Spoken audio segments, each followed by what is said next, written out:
In June 2024, one of the most anticipated pieces of entertainment in years was released. Elden Ring: Shadow of the Erdtree. The hype was astronomical. The reviews were glowing. A masterpiece, they called it. A 10 out of 10. The culmination of a legacy. But then, something else happened. A different story began to emerge online. A story of frustration, of broken controllers, of players with hundreds of hours of experience hitting a wall so hard, it felt like they'd never played a video game before. This is the paradox of Shadow of the Erdtree. It is simultaneously one of the most celebrated and one of the most condemned gaming experiences of the year. So, the question isn't, is the game good? The question is, why? Why are millions of people paying $40 to be relentlessly punished? And more importantly, why do so many of them seem to love it? Today, we're not reviewing a game, we're investigating a phenomenon. To understand the backlash, we must first understand the promise. The base game, Elden Ring, wasn't just a success, it was a global event, a cultural reset for the games industry. It sold over 23 million copies within its first year, a number that would swell to over 28 million by late 2024, single-handedly outselling the entire Dark Souls franchise. It swept the 2022 Game Awards, winning the coveted Game of the Year, alongside Best Game Direction, Best Art Direction, and Best Role-Playing Game.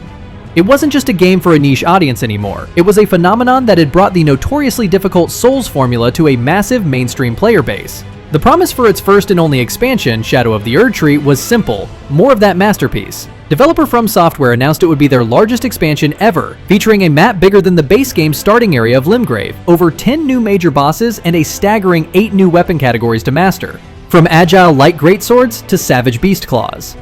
The marketing was flawless. Trailers showcased breathtaking new landscapes, terrifyingly beautiful enemies, and a world steeped in forgotten history.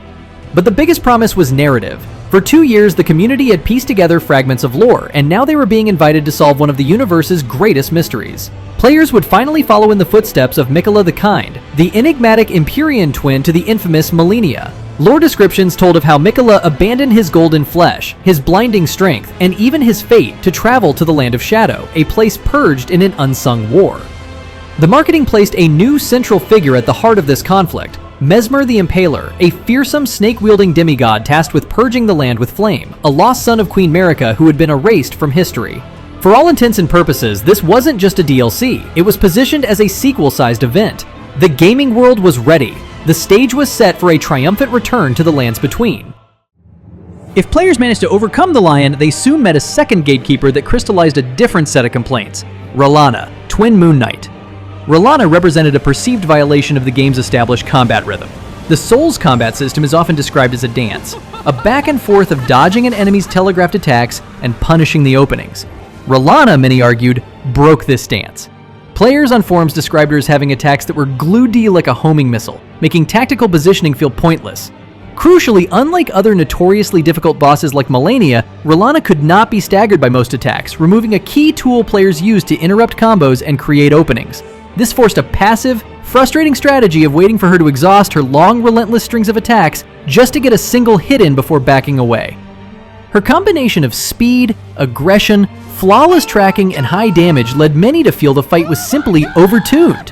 A spectacle to watch, but not a fun experience to play. These two bosses became the symbols of the community's division, embodying the argument that the DLC's difficulty felt, for the first time to many, unfair. But amidst the sea of frustration, a different voice began to rise. A defense. It started not with an argument, but with a challenge, summed up in 2 infamous words: get good. This is the core of the From Software philosophy, and its dedicated fanbase argues that the DLC isn't unfair at all. It's just misunderstood. Their argument is that frustrated players are trying to brute force their way through with their high-level characters from the base game, but they're ignoring the DLC's new mandatory progression system. That system revolves around Scadutree fragments. These are new collectible items scattered throughout the world that, when consumed at a site of grace, provide massive boosts to your attack power and defense, but only within the DLC area, the Land of Shadow. This is not a minor buff. The Scadutree Blessing is a parallel leveling system that effectively resets every player's power level upon entering the DLC. Your base game stats and level 700 character matter far less than the number of blessings you've accumulated. The impact of this system is staggering. As of the latest patch, just the first 2 blessing levels grant a 20% increase to damage dealt and a 21% increase to damage negation. By level 12, those numbers skyrocket to an 85% damage boost and a 57% reduction in damage taken. The system is so crucial that From Software themselves stressed its importance. The defenders argue that this is a deliberate and brilliant piece of design. The game isn't about difficulty, it's about exploration. The developers want you to feel weak. They want to force you off the beaten path, to scour every corner of the map for these fragments and the accompanying revered spirit ashes that buff your summons. The punishing bosses aren't walls, they are signposts, telling you, you are not ready, go explore. This design choice serves as a great equalizer. It ensures that a player who grinded to level 713 and a player who entered at a more modest level 150 both share a similar experience, the feeling of being weak, vulnerable, and needing to grow stronger by engaging with the world. This forced exploration also naturally leads players to discover the DLC's wealth of new content, including the 8 new weapon types that are often tailored to the new enemy designs. For these players, the struggle is the entire point. The hours spent fighting a single boss aren't a waste of time, they are the experience.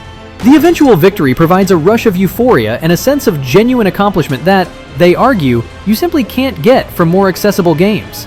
They aren't paying to be punished, they're investing in a journey that guarantees a meaningful reward. But the Scadutree Blessing wasn't the only tool From Software provided. They also introduced a vast new arsenal, 8 entirely new weapon categories, designed to give players fresh ways to approach the challenges of the Shadowlands. On paper, this was a massive injection of creativity. We got Beast Claws, letting players unleash their inner animal with savage lunging attacks. We got elegant light greatswords, like the instantly popular Milady, offering the reach of a greatsword with the speed of a straight sword. We got perfume bottles that could be wielded as weapons, and even hand-to-hand arts that turned your bare fists into a viable martial arts build. The promise was clear. New problems demand new solutions. But did the new arsenal actually solve the problem? For many, the answer was a complicated no. While the new weapons were undeniably fun and stylish, a common sentiment emerged online. Many of them felt underpowered or too situational to be reliable against the DLC's toughest bosses. Players experimenting with the new Beast Claws, for example, found that their cool-looking attack animations often locked them in place for too long, leaving them vulnerable. Other new weapon types felt more like novelties than practical tools for survival. This created a new kind of frustration. Players wanted to embrace the new content, to fight with these exciting new weapons, but when faced with a wall like Rellana, they found themselves reverting back to their old, optimized builds from the base game. The powerful, reliable weapons, like the Blasphemous Blade or Rivers of Blood, it turned out, were often still the best answer. So the new arsenal became its own kind of paradox. It was a treasure trove of new toys that the game's own difficulty discouraged you from playing with. It was a solution that, for many, wasn't powerful enough to solve the problem it was designed for, creating a disconnect between the tools you want to use and the tools you have to use to survive. But this entire debate about difficulty, blessings, and weapons, it misses a crucial point. It assumes that everyone plays Elden Ring for the combat. For a huge dedicated portion of the community, the boss fights are not the main course. They're the gatekeepers to the real reward, the story. From Software doesn't tell stories in the traditional sense, with long cutscenes and clear exposition. They build worlds shrouded in mystery and leave clues scattered throughout the environment. Item descriptions, the placement of an enemy, the architecture of a ruin, every element is a piece of a grand archaeological puzzle. For these players, the lore hunters, the ultimate thrill isn't defeating a boss, it's finding a single piece of armor that recontextualizes everything you thought you knew about a character. And Shadow the Erdtree delivered this in spades. The central mystery was Miquella. In the base game, he's portrayed as a benevolent, almost saintly figure, but the DLC slowly unravels a much darker truth. We learn that his kindness is a form of power, an ability to compel affection and loyalty from others, a power that one of his own followers calls terrifying. We discover that his journey to the Land of Shadow wasn't one of selfless sacrifice but a calculated plot, and that he may have manipulated his own family members in his quest for godhood. Then there's Messmer the Impaler. Initially presented as the ultimate villain, we learn through exploration that he is a tragic figure, another child of Marika abandoned and tasked with a horrific duty, only to be erased from history. For the lore hunter, the reward isn't the adrenaline rush of victory. It's the quiet, chilling aha moment when you read an item description and a dozen different plot threads suddenly click into place. It's the satisfaction of solving a 2-year-old mystery. So when we ask why people love a game that punishes them, perhaps we're asking the wrong question. For many, the punishment is simply the price of admission to uncover one of the most intricate and compelling stories in all of gaming. This entire paradox isn't just about a game, it's about the people who play it. The release of Shadow of the Erdtree exposed a deep philosophical divide that has been brewing in the From Software community for years. It's a tale of two different types of tarnished. On one side, you have the veteran purists. These are the players who have been here since Demon's Souls or the first Dark Souls. For them, the punishing, uncompromising difficulty is not a feature, it is the entire point. It's a badge of honor, a form of gatekeeping that preserves the sanctity of the achievement. When they say get good, it's not just an insult, it's a core tenet of their philosophy. They believe that overcoming extreme, seemingly insurmountable challenges is what gives the experience its value. To them, the massive influx of new players from Elden Ring's mainstream success was a double-edged sword. They were happy for the developer's success, but wary that it would lead to the series being dumbed down for a casual audience. The fallout from this paradox extends far beyond message boards and Steam reviews. It sends a powerful and complicated message to the entire video game industry. For years, the prevailing trend in AAA game design has been towards accessibility, hand-holding tutorials, clear objective markers, selectable difficulty modes, all designed to ensure the widest possible audience can see a game through to its conclusion. From Software has always been the exception to that rule, and their success has been a constant source of debate among developers. Shadow of the Erdtree is the most aggressive assertion of their philosophy to date, so what is the ripple effect? On one hand, the review bombing and widespread frustration could be seen as a cautionary tale. Other developers might look at the backlash and conclude that alienating a large portion of your player base, even temporarily, is too great a financial risk. It could reinforce the industry's reliance on safer, more accessible design choices. But on the other hand, the game is still a massive commercial success. Despite the complaints, millions of copies were sold. This sends a very different message, that a dedicated hardcore audience is willing to endure almost anything for a unique, uncompromising artistic vision. It proves that difficulty itself can be a powerful marketing tool and a core feature, not a bug. This could embolden other developers to take more risks, to trust their players to overcome challenges, and to move away from the one-size-fits-all model of game design. The legacy of Shadow of the Erdtree might not be its bosses or its lore, but the conversation it has forced upon the industry. It has drawn a line in the sand, asking developers and players alike to decide what they truly value. Is a game a product to be consumed as easily as possible by the largest number of people? Or is it an art form that has the right to be demanding, obtuse, and even, at times, unfair to its audience? The financial success of this punishing experience suggests the answer is far from simple. So where does that leave us? Is Shadow of the Erdtree an unfair mess or a misunderstood masterpiece? The journalistic answer is, it's both. And that's precisely why it's so fascinating.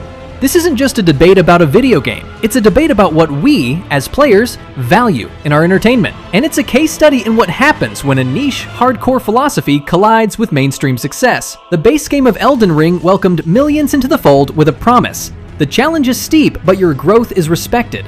The DLC, through its Scadutree blessing system, presented a new contract. Everyone starts over. For the hardcore, this was a brilliant preservation of the core Souls experience. For many in the new mainstream audience, it felt like a betrayal. The frustration and the obsession are not two separate phenomena, they are two sides of the same coin. Whether it's the thrill of finally mastering a new weapon, the quiet satisfaction of uncovering a forgotten history, or the sheer adrenaline of overcoming a punishing boss, the game's design is an emotional engine. It intentionally pushes you to the brink of quitting, making the eventual triumph feel that much more profound. The struggle creates the meaning. The pain creates the pleasure. From Software's director, Hidetaka Miyazaki, has spoken about the need for ugliness and tragedy to heighten beauty. This design philosophy is the gameplay equivalent of that artistic principle. Ultimately, the Elden Ring paradox teaches us that for a massive, dedicated part of the global gaming community, a game doesn't have to be fun in the traditional sense to be compelling. It has to be memorable. It has to be meaningful. And sometimes, the most meaningful journey is the one that demands the most from you. From Software has built a billion-dollar empire by betting unequivocally on that principle. With Shadow of the Erdtree, they doubled down. What do you think? Is this level of developer-enforced challenge a brilliant preservation of artistic vision? Or has it gone too far? Let me know your perspective in the comments below.